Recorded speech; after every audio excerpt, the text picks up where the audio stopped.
प्यारे इस्लामी भाइयों और बहनों, आज की इस वीडियो में मैं आपके साथ सही बुखारी की हदीस नंबर 34 शेयर करने जा रही हूँ। अस्सलामु अलैकुम वरहमतुल्लाहि वबरकातुहू। Welcome to Islamic seeds channel.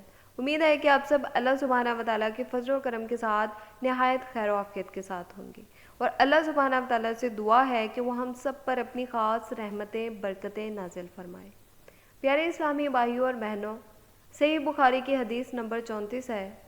हज़रत अब्दुल्ला बिन उमर रज़ी अल्लाह तआला अन्हु से रिवायत है, नबी पाक सल्लल्लाहु अलैहि वसल्लम ने फरमाया, 4 बातें जिसमें होंगी वो तो खालिस मुनाफिक होगा, और जिसमें इनमें से कोई एक भी होगी इसमें नफाक की एक खसलत होगी, यहाँ तक कि वो इसे तर्क कर दे।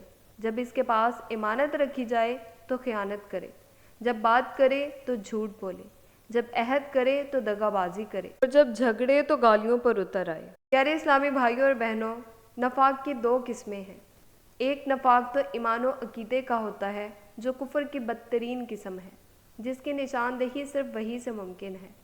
दूसरा अमली नफाक है, जिसे सीरत व किरदार के नफाक भी कहते हैं। वाज़ेह रहे कि नफाक भी कुफर और जुल्म की तरह मरातिब हैं। इन हदीस में अमली नफाक की इलामात जिक्र की गई हैं। मुसलमान को इन बुरी खसलतों से बचना चाहिए। उम्मीद है कि आपको ये वीडियो पसंद आई होगी, और अगर आप चाहते हैं कि मैं मज़ीद इस तरह की वीडियोस लेके आपकी खिदमत में हाजिर हो सकूं, तो जल्दी से जाके चैनल को सब्सक्राइब, वीडियो को लाइक और शेयर कर दीजिए, और इस अहादीस के सिलसिले को इसी तरह जारी व सारी रखिएगा। मिलते हैं नेक्स्ट वीडियो में, तब तक के लिए अल्लाह हाफिज़, फ़ी अमान अल्लाह।